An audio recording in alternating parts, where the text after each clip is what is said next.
deserve, and I think this is what God has taught me, that I deserve the opportunity to exist without the cages, without the hesitation. I deserve an opportunity to explore me and to give back to me.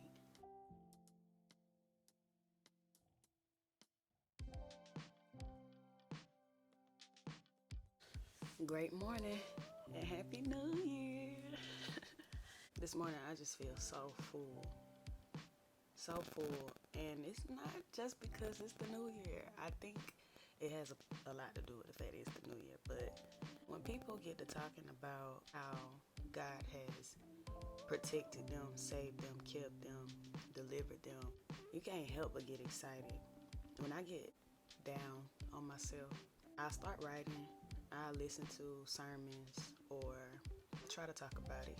But when it's like really bad, I will go into the Bible, start reading about miracles, read about miracles that took place in the Old Testament, for the reminder that the God who parted the Red Sea is still doing great things in my life, in the life of the ones that I love, is still able to do something as wonderful, as amazing, as terrifying, as split an ocean right down the middle.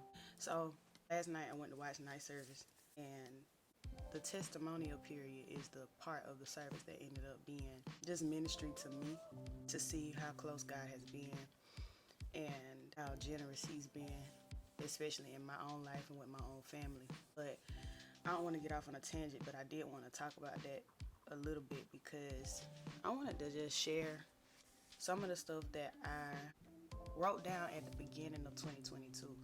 Well, it was last part of December 2021, for things that I wanted to leave behind in 2021 for 2022. And I'm going to share the screenshot here. One of my friends made this prompt, and I just tapped in with it. And this morning I was reflecting, and I wanted to pull this up because I wanted to see, just from my own perspective, like how well I did with what I said I wanted to let go. And the one that I really felt just this overwhelmed when I read it was the second one, the obsession to alter myself or change things in my life with the motivation to please another. Why? Because of what I was trying to say in the beginning of the video. God is so near. And when we say things, when we put stuff out, and when we welcome him in, things happen. I have I think it's a miraculous testimony. I think it's a jaw-dropping testimony of just God showing me how close he is. And when I read that second point, I thought about one part of my life, June of 2022, when God introduced me to the reality of idolatry. And I have been saying things like, I'll alter myself for approval. I do what I feel like I need to do to be accepted. In the unhealthiest places and times of my life, I was willing to sacrifice myself to be held temporarily by whoever, a friend, a lover. I was willing to give of myself in order to have some sort of false sense of belonging.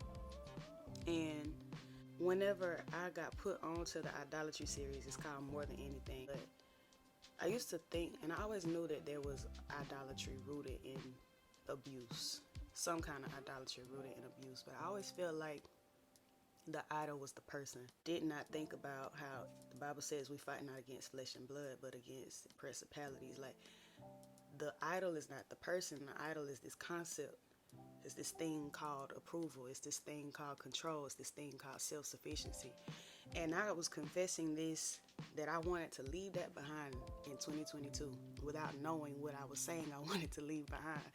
And God, I realize now, day one of 2023, not only does God speak to me in dreams, not only does God speak to me through music, but God also speaks to me through experience. And it's when you can keep up with the stuff that you say, the stuff that you give to him, and you can go back to it, you know how to give him appropriate praise for doing a miraculous thing, and him being near me is a miraculous thing. And I wanted to share that because that is something that I have left behind. I'm grateful for the revelation. It shook me when I first heard it, but I'm grateful now. I'm being made into a woman who is well, and that is something that I have prayed for years. And there have been like extended processes in order to get there, considering my story. But I'm all smiles today, and I'm so grateful because it was worth it. Worth it to be made whole. It was worth it to be made closer to God. It was worth it for me to be able to see how close he always was. But what I really wanted to share today, though, was that over the last couple of years, God has given me a word of the year to meditate on. And honestly, I'm realizing he wants me to like tuck them away, keep them in my heart, tie them together, live by the reality of all of them working together at once. And those words have been breathe, freedom. Let me tell them in order. 2019 was breathe. 2020 was bigger. 2021 was freedom. 2022 was finish. And finish, what I want to talk about today, initially was something that Slick sent me into a state of anxiety. I was obsessing over like completion of tasks, trying to create habits, and I honestly was kind of turning it into a thing that I was more intimidated by than I was grateful for, I guess. And I shouldn't say grateful for, because I think I was still grateful for the discipline that was being developed in me, even though I was kind of trying, my humanity was kind of trying to turn it into something that it really wasn't meant to be. I should say that I was thinking about it in one way, but there is more than one way to live the finish. And so God kind of reintroduced me to that. And honestly, these reflections kind of started happening at the end of 2022. But I can be finished with something just as well as I can finish something. And I started thinking about it as what I am finished with, and my list changed a little bit. And I wanted to share. So the first thing that I'm finished with, done, not going back, leaving it behind, is the judgment of my humanity. My abuse, my poor relationships, they did teach me that I have to measure up to perfection. I cannot make a mistake or I'll be dismissed, rejected, discarded, cast aside. If I was who I am and I was not performing up to their standard, then there would be no more connection. There would be no more relationship. And for a long part of my life, in the time that I was allowing the God of approval to run my life, I was not willing to lose those relationships. It cost me identity in order to stay where I did not fit, where I never fit. I say now that I'm finished with judging myself for being human, because post being out of the relationships, I was overwhelmed with the reality that I don't feel good about how broken I am. I don't feel good about being incapable of doing the right thing all the time, of showing up what is the right way all the time. And the Lord just kind of showed me like he loves me for my humanity. Because of my humanity, he sent Jesus. Because of my humanity, he came to earth, wrapped himself in flesh to die for my sins, to get up for my connection, my restoration to him. He has no problem with me being human. And the more that I live my life with the resentment for my humanity, I will always be trapped. I can't have the freedom. And so I'm learning that it is okay for me to be needy, for me to not be able to make things happen of myself. It is okay for me to be fully, completely dependent on God for my wholeness, for my life. And I thank God for that deliverance. More on that to come. Point 2.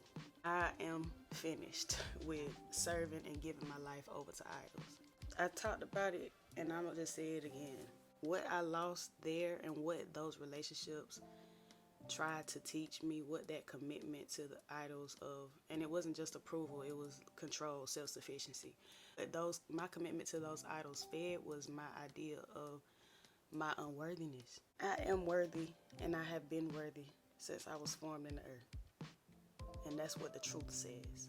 That is what gives me breath and reason to keep moving, to keep living, and to do it gracefully and with a smile. So I'm gonna let that one be as it is. Number 3, I am finished with neglecting to stroke my petals.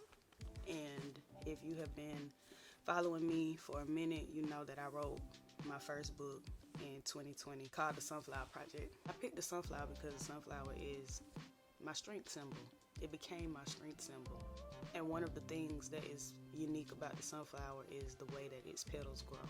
The deeper that you get to the center, the more petals form in layers on top of each other. And to me, when I was cultivating my affinity for this flower, and I connected the petals and the way that the petals form to what is self-discovery. My core, the author and the finisher of my faith, who is my life, who is my savior, who is my love. And the closer that I get to the ultimate, the more I will learn about myself. God, what I have learned is when I went to seek God for a deeper relationship with him, what I learned about him taught me about myself. I couldn't avoid loving on me because who he is taught me how much he cared for me. It made me wonder why. It made me wonder how. Whenever I didn't feel a love for myself, why would this perfect God, this God who doesn't need me, want me? I don't understand. And so when I sought him for the connection, he showed me what there is to love about me. But I have been so committed to so much other that I haven't really taken the time or honored the time that God has given me to just be in community with him and be in tune with myself. So I'm done with that. I'm finished with that. It's done. I'm going to be grateful for my singleness. I'm going to be grateful for my seasons of isolation. I'm going to be grateful for moments of rest, because in those moments, God speaks. God can have all of my attention. I don't have to split my time. I can just give him all, and he will give back to me. I think I deserve the time, the space to stroke the petals. I deserve, and I think this is what God has taught me, that I deserve the opportunity to exist without the cages, without the hesitation. I deserve an opportunity to explore me and to give back to me. And so I'm embracing that. And the last thing that I want to share is that I am done, I am finished with holding my testimony until the struggle ends. If that service didn't do anything else for me last night, just reminded me of what God can do through the power of our testimony. And I have this thing about me where I suffer in silence, and I sit on my grief, I sit on my discontentment until I see the next thing happen. And then I'll do this outpour. And I think, even like with the Sunflower Project, I think that, some of the people closest to me kind of felt wounded because I had not shared so much, and then I wrote about it in a book and they read it in the book. But I don't know. I want to make sure that I am pouring always.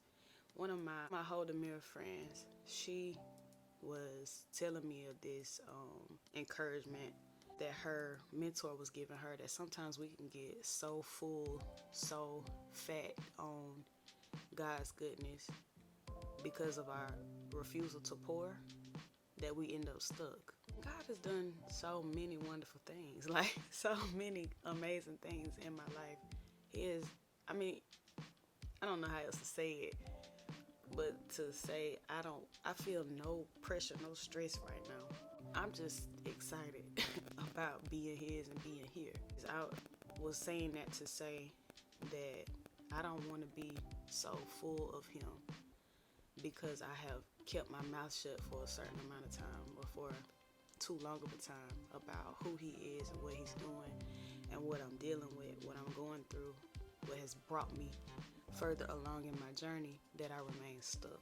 That even her telling me that kind of stayed with me, because the words that I have used to describe my feelings in the last couple months of 2022, and even before that, was just that I felt stuck. I felt like I was getting left behind, and it made me anxious. It made me feel like I was gonna lose the people that are close to me, because they're gonna climb and they're gonna leave me behind.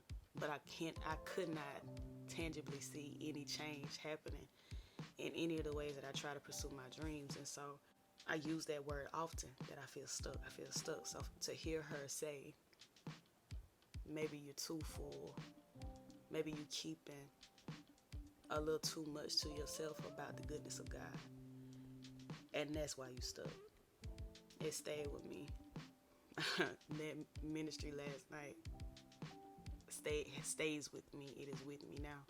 So I commit to being transparent, being open about where I am and what God is doing, even if it makes me uncomfortable, because it does. It definitely does. I like to see the finish line, but I'm not ashamed and I'm not afraid.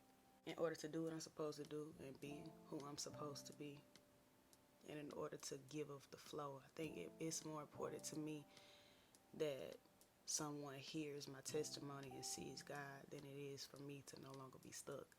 However, I don't want to be stuck, but to ensure that, my witness is alive somewhere, is reachable, is somebody can tap into it, I'm gonna do that. I'm gonna let this go. I'm gonna be finished with sitting on my testimony. And the last thing that I want to say is that the word for 2023 that God has given me is birth. And I shared in my own testimony last night. I didn't say a lot because I got up to sing, but to introduce the song, I shared a little bit about some of the things that God has taken me through. I did a Bible study in 2020 called Dangerous Prayers. The whole premise of the study is that if you want to see God, you should pray a dangerous prayer. Don't pray the safe and the still. But if you want to see Him, you want to see transformation, you want to have breakthrough, be brave enough, be willing to pray a dangerous prayer. And one of the prayers to pray is the Break Me prayer. Along with the Break Me plan for that day was the request or the prompt to write down your fears, knowing that where you fear is where you trust God the least. And so I wrote down my fears.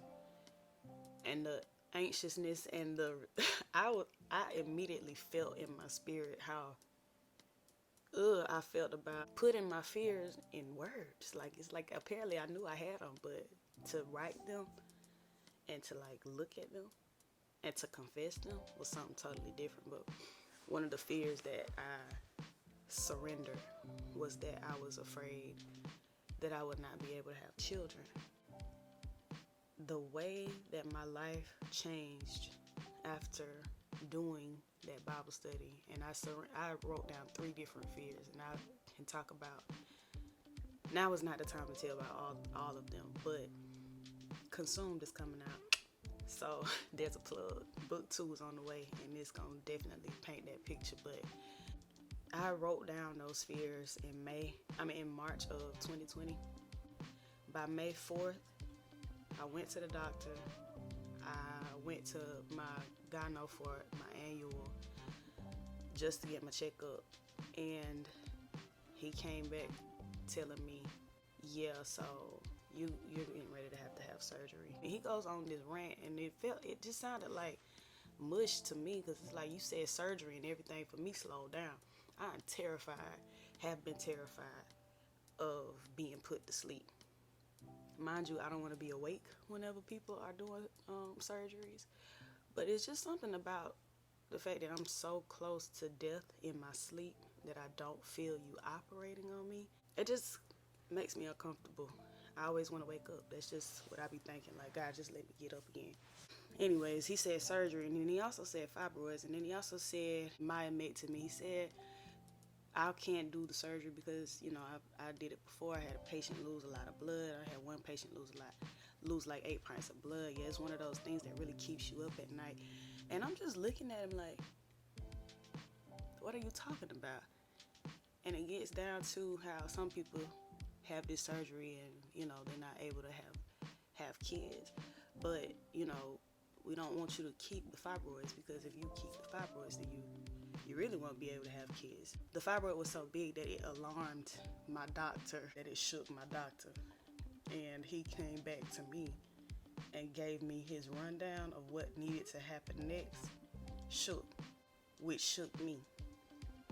But the biggest thing that shook me was that I had just confessed about my fear of being incapable of bearing children, to find out about a month and a half later that I was getting ready to have to go through a surgery that could affect my ability to have children. This is not a sad story. This is an amen story, because that was then, this is now, and I know that I am okay, but I think that it is beautiful, and it excites me that my word of the year for this year is birth. I don't know what God wants to do. Like I said, I'm single. I don't expect to be giving birth to a child, but I do think that He's gonna give me something that I can hold, and that I can cherish, and that I can be excited about, and that I can love on. When I think about the other words, breathe and freedom, and like, great, yes. But when I think about birth, I'm going to push something out. I'm going to have a something. Like, there's going to be something tangible as a result of this walk. And I can't wait to hold it. I can't wait to love it. I can't wait to protect it. And that excites me. So I wanted to leave that there for y'all to be excited too. And just thank you for listening. Thank you for being here with me. And I hope that you are excited and enthusiastic about this year. I dare to say that the birth may not just be for me. I'm gonna get ready to pack and get on the road, because I gotta go back to Athens. I got work this week, but I love you, and I will see you in my next video.